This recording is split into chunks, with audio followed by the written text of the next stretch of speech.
Well, howdy there, Internet people. It's Bo again, and welcome to The Roads with Bo. So, today we're going to go through a message, and according to the team, it has a whole bunch of questions about foreign policy in it, and they say it's a good list of questions, and it leads up to a big one that is really important. We'll find out here in a second. And all I know is that it's from somebody at college. Okay. Hi, Bo, or person reading Bo's email. I have a bunch of questions. I've watched Bo since 2019, but most times I turn off the video when the opening includes, today we're going to talk about foreign policy. Nice. I had a long conversation with a friend after attending a demonstration at my university, and it sent me down a diplomacy rabbit hole of YouTube videos and blogs and articles. I noticed that there are two separate worlds. There's the conversations that we have on campus where we talk about the big events of each day, and then there's the world of people who talk about diplomatic efforts where people focus on the smallest change in language. Yeah. Honestly, I thought you had really lost touch from the few videos I saw of yours on Gaza over the last few months. But what you're saying is mostly the same thing that is being said by other people who talk about this, and you all turn out to be right more often than not when looking at things that occurred after you all said them. Even if you're not from the South, please start using y'all. I have a list of questions in no particular order, and they're all leading up to a big one that really matters to me. So if you can only answer one, answer that one. Okay. All of you say the U.S. will never leave Israel. Why? It's just an accepted thing. The closest to an explanation I found was you saying there are three powerful countries, Iran, Saudi Arabia, and Israel, and that we want to have two of them on our side. So because of that, they can do whatever. It's not quite that simple, but kind of. Those countries will definitely get a lot more leeway. Israel and Saudi Arabia, they will get more leeway from the United States because the balance of power is that important. Maintaining regional stability, which in real life is regional stability with the U.S. at the top, is more important to the U.S. than any one particular thing in the region. So because Israel is important to the current landscape of that region, and they're in the U.S. sphere, they're helping the U.S. side of the balance of power, the U.S. is there. The U.S. is never going to leave Israel as far as break an alliance. That is incredibly, incredibly, incredibly unlikely. Okay. You all say stuff like nothing's simple, there are no simple solutions, or the easy path is always mined, which, by the way, seemed like a Minecraft reference to me. What exactly makes everything complicated to the point that we can't call bad bad? Everything's intertwined. Everything is connected to something else. The simple solution isn't. Something as simple as a defense pact can alter shipping routes. Everything is intertwined, and one thing impacts another, that impacts another, that impacts another. A lot of times, the simple solution could make the problem worse, or it could have unintended consequences, or it may not actually do what people think it'll do. There's a lot of moving parts when you are talking about foreign policy. What actually determines U.S. policy toward other countries, because it darn sure isn't democracy. No, it's not. It is. You're right. It is not. What actually determines U.S. policy? This would also feed into the previous question. Resources in that country, economic policy, trade routes through or near the country, the domestic demographic information related to that country, meaning like Ireland, because there are a lot of people in the United States who identify as Irish American, they will have more interest. They'll be treated better, for lack of a better term, than a country that doesn't have a lot of representation within the United States. Then you have to tie in military power, the internal stability of those countries. Like if the country goes through a rapid change of government, a coup, every few years, the U.S. doesn't put a lot of effort into long-term planning. It just deals with the chaos. Obviously, the economic power of the country, aside from the economic policy, and the duration of that, meaning if the country is currently rich, but in 5 years they're going to have burned through all of their resources, the U.S. isn't going to spend much time with them. Conversely, if it's an emerging economy and even though they may not be wealthy now, the U.S. may spend a whole bunch of time trying to get them into our sphere, on our side. Then you have defense pacts, nuclear power, all kinds of other things. That's what really determines U.S. policy and the interplay between all of it. And that's why there are no simple solutions, because it's all connected. And one thing impacts the next that impacts the next. Why is the UN so weak? Because people misunderstand it, mainly. The UN is not there to bring about justice. The UN is weak for two reasons. One, it doesn't have its own troops. Okay? Two, it doesn't do what people think it does, and it was never meant to do that. It's not there to bring about justice. It is there to maintain the status quo that existed at the end of World War II and keep those major powers as major powers. And it's actually really good at that. People just have a bad view of what it's supposed to do. It is weak when it comes to stopping conflicts once they start. Okay. Why do all of you, and I mean every single person I watch, roll your eyes? Every single person I watch, roll your eyes when you get a question with the word just in it. Any message that says Israel/Biden/Hamas can just do a thing seems to make you all unhappy, because nothing is that simple. I'll go ahead and tell you, any solution that includes the word just in that context, and really just as in meaning justice as well, really doesn't have much to do with foreign policy. It's not just that simple. Anything that includes that, all Israel has to do is just X. That's not true. I don't even care what X is, because there's way more to it. There aren't simple solutions. They're complicated. So most times when somebody includes just in their statement or their talking point, what follows is something that is, if it was that easy, the army of PhDs that have 2,000 years of combined experience probably would have thought of it. It's just an indication that what's going to follow is probably not going to be a serious foreign policy take.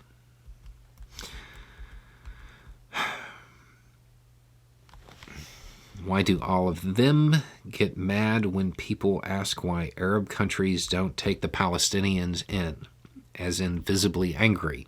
I say them because I haven't seen you get mad over this. This is still a question that makes me uncomfortable. I don't get mad because I have a friend who happens to be Jewish who talked to another Jewish person about this question in front of me. This is one of those situations where what is meant by what's being asked is not what is heard by foreign policy people. When people ask, well, why won't Arab countries take them in? Generally speaking, the person asking this is Jewish. What they're really asking is, why aren't Arab countries like us? That's really the question. It boils down to because of the history of Jewish people and all the horrible things that happened to them, the country that they have, it is interested in protecting its own people. Okay? So they wonder why an Arab country wouldn't take in refugees that are right next door. The real question is, why don't they have the same bond? Or why doesn't the country behave in the same way? That's really what they mean. And I watched my friend use the Socratic method to just ask question after question after question about this. And then at the end, the person was like, oh, no, that is totally not what I meant. Because if you don't know, what foreign policy people hear when this question is asked is very, very different. They hear, why can't we take this specific ethnic group and remove them? That's why they get mad. But in my experience, that's not what is meant by the question. It's a legitimate question about the differences between the countries and cultures. It isn't a call to action, which until I watched that conversation unfold, that's what I thought it was too. And it always made me uncomfortable. But that's not what's meant by it. But yeah, foreign policy people tend to get super uncomfortable when people start suggesting cleansing. And even though that's not what's meant, a whole lot of foreign policy people hear that when that question is asked.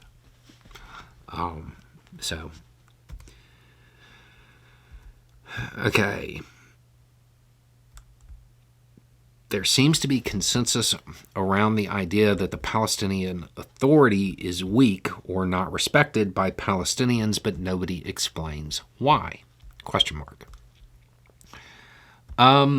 Okay, so short answer on this one. A whole lot of Palestinians view the Palestinian Authority as too friendly with Israel, to the point of maybe even collaboration. There's a lot of hostility around that. And again, it's hard to gauge how widespread that is. It seems, in my opinion, it's pretty widespread. So when they talk about using the Palestinian Authority as the governing body, there's a lot of work that has to be done. And a lot of it has been, but I mean, maybe it has done enough to rehabilitate the image, or maybe there are people that have a good idea of what they're going to do, and they're more accepting of it. But that's a sticking point. That's a sticking point that would be a problem in any long-term plan. Because if the Palestinian people do not accept the governance that is in place, your plan doesn't matter. This is one of those things where it could break down. Is there ever any hope of going from the Palestinians getting all their land back? Is there ever any hope of the Palestinians getting all of their land back? No, not really. You're now, depending on how you count it, you would be talking about displacing 7 to 10 million people. That is one of those things that it's not in the cards. there's a chance of getting land back, as in getting a state of their own. All of their land back, meaning like back to the before the 40s? No, that is not in the cards.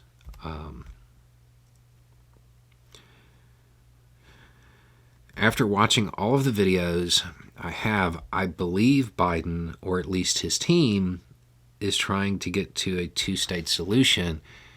But how do they overlook all of the people dying right now? Man, that's a question that I have been very happy that nobody has asked bluntly. Okay. So, how do they overlook it? How do they overlook it? Some of them don't. Some of them don't. You probably have 3 different phases of this. You have younger people, idealistic, new to State Department, new to the teams, and they are very they're unhappy with it because this is not what they pictured. They want to do something about it right now, and they feel like more pressure should be exerted. And these are the people you see that are resigning. These are the people you see that are leaking stuff, or they're in the dissent channel, or that's who they are. Then you probably have a second group, which would be the majority of them, who rationalize it. They understand that a Palestinian state would stop this from happening again. And if there isn't a Palestinian state, then it almost certainly will happen again. So they view it as this was going to happen no matter what. We can use this to build a two-state solution. Literally, if you want to make an omelet. I mean, that's horrible, but that's probably how they overlook it. They don't focus on that. They focus on the end goal. And then you have the people who have done that for so long that they probably realize that the severity of it increases the likelihood of it being an Omagh moment, of it being a moment where peace is possible. And that, once you have crossed into that territory, that's how people like Henry Kissinger are made. It's foreign policy. Morality's got nothing to do with it. It is literal ends justifies the means. They can't do anything to stop what is actually happening at this moment. So they use it to build off of.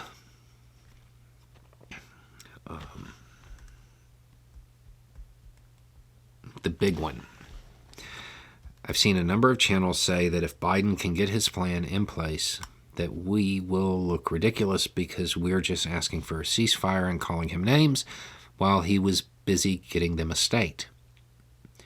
I don't care about looking ridiculous, but have we hurt his chances of succeeding?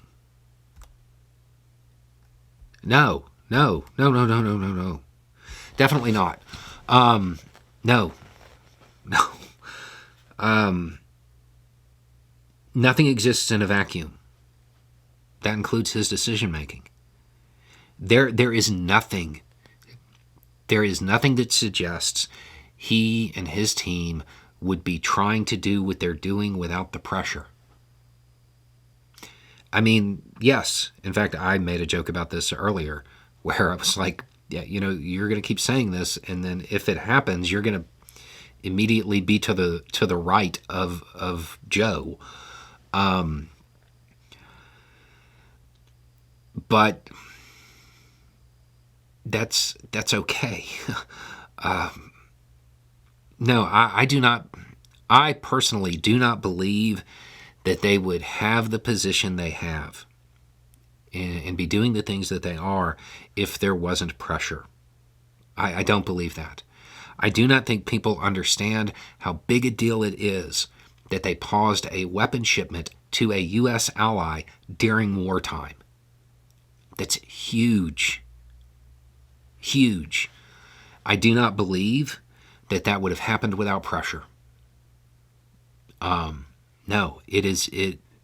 You have not hurt his chances of succeeding.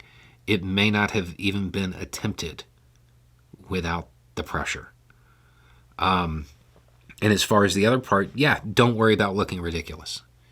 Your job as an activist is to affect change. Okay, it's not to have the most radical take in the room.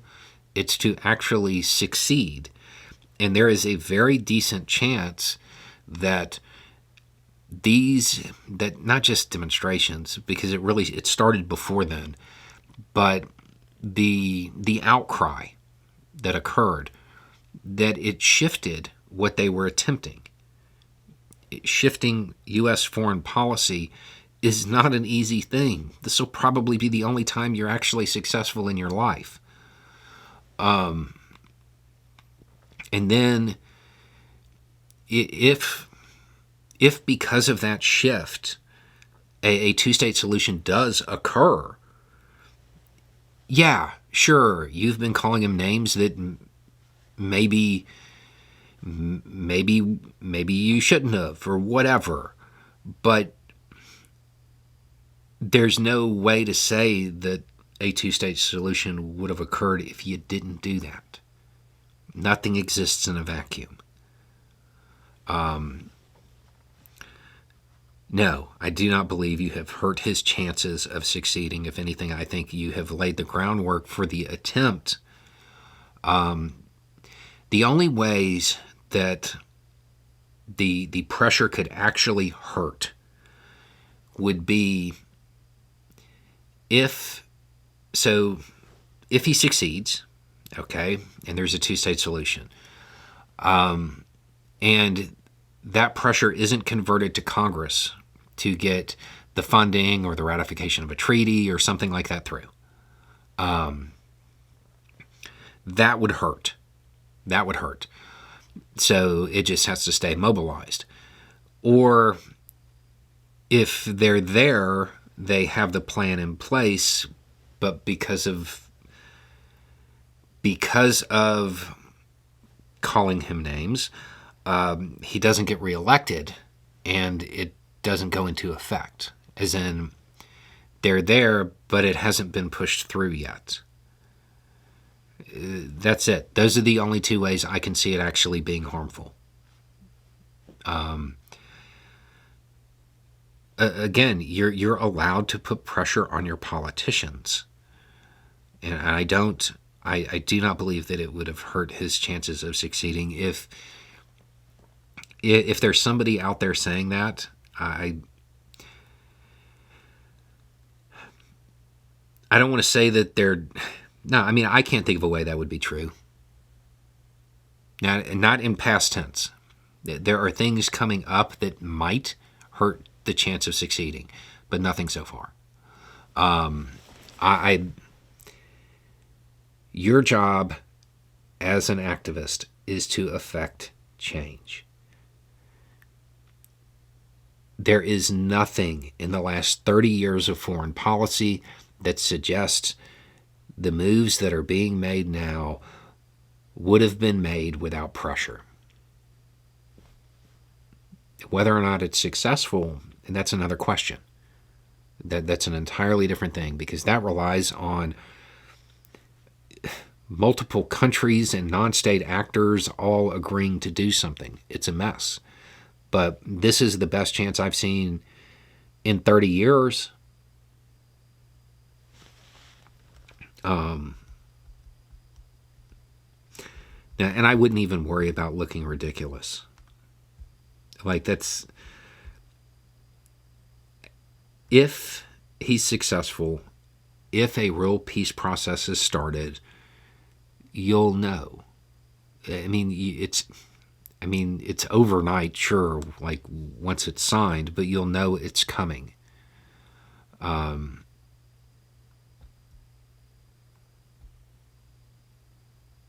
I would not be concerned about this. I would not be concerned about your actions impeding a long-term peace plan. that's not really a thing.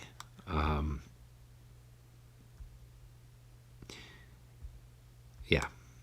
I'm sitting here trying to think of other ways where it could happen, but they're getting out there. It's like the people who take a more militant stance than the actual combatants, even though they're here in the United States. They would have to gain a massive platform within that movement and say that the deal doesn't go far enough or something like that to derail it. Like you are talking about huge outlier scenarios that would probably just be ignored. So I do not think you should worry about that. And again, when it comes to calling him names, it's foreign policy. Nothing about it is fair. And that goes for them too. Okay? For all we know, he's doing even more than what we know about. Okay? And he's getting called names for it. That's the name of the game. He's a big boy. So I don't think anything here is a legitimate thing that you have to worry about. And definitely do not let it... If you genuinely felt that Biden was doing nothing, and because it's after reading all of this is kind of what I suspect, that you felt that he was doing nothing, and now you're starting to realize that he has been doing some stuff. All that means is that maybe don't turn off the videos that say, today we're going to talk about foreign policy. I mean, that's it. You're allowed to make mistakes. And again, there's still no guarantee that this is going to succeed. It's what has been confirmed right now, and what foreign policy people are out there taking victory laps about, is that they knew that he was making moves. I mean, yeah, but that's kind of what we're supposed to know. Like, it'll be a victory lap if he's successful. That's what matters. And honestly, at that moment, there's a whole bunch of people that will be able to say, I played a small part in this. And I do not think that it would be occurring if there wasn't pressure. So even if you do very much dislike him or have called him names or whatever, that doesn't mean that you don't have a part in what's happening if it's successful. Of all the things to be worried about, this shouldn't be one. And we'll just leave it at that. Okay, so there we go. A little more information, a little more context, and having the right information will make all the difference. Y'all have a good day.